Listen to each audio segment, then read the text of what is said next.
നമസ്കാരം, കൊട്ടാരക്കര മീഡിയയിലേക്ക് സ്വാഗതം.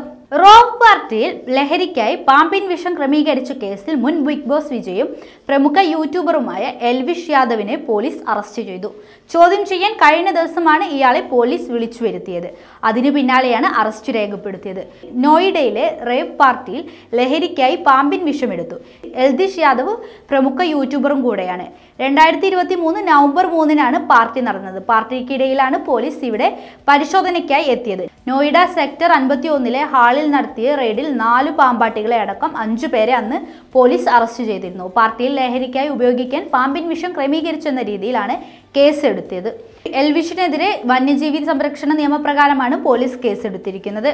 9 പാമ്പുകളെയും പാമ്പിൻ വിഷവും ഇവിടെ നിന്ന് കണ്ടെത്തിയിട്ടുണ്ട്. എന്നാൽ പാർട്ടി നടക്കുന്ന സ്ഥലത്ത് എൽവിഷ് ഉണ്ടായിരുന്നില്ല. അതുകൊണ്ട് തന്നെ അന്ന് പോലീസ് ഇദ്ദേഹത്തെ അറസ്റ്റ് ചെയ്തിട്ടില്ല.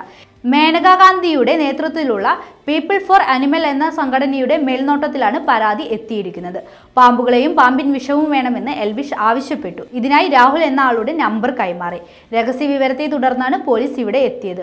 സെക്ടർ 51-ലെ ഹാളിലേക്ക് വിവരം ലഭിച്ച ഉടൻ അവർ എത്തുകയായിരുന്നു. പാമ്പാട്ടികളെയും രാഹുലിനെയും അന്ന് അവിടെ നിന്നും പോലീസ് അറസ്റ്റ് ചെയ്തു. എന്നാൽ അന്നു മുതൽ തന്നെ തനിക്ക് ഈ കേസുമായി യാതൊരു ബന്ധമില്ല എന്നായിരുന്നു എൽവിഷിന്റെ നിലപാട്. എന്നാൽ കേസിൽ ചില കാര്യങ്ങളിൽ പോലീസിന് സംശയം തോന്നി. അങ്ങനെയാണ് അന്വേഷിക്കാൻ തുടങ്ങിയത്.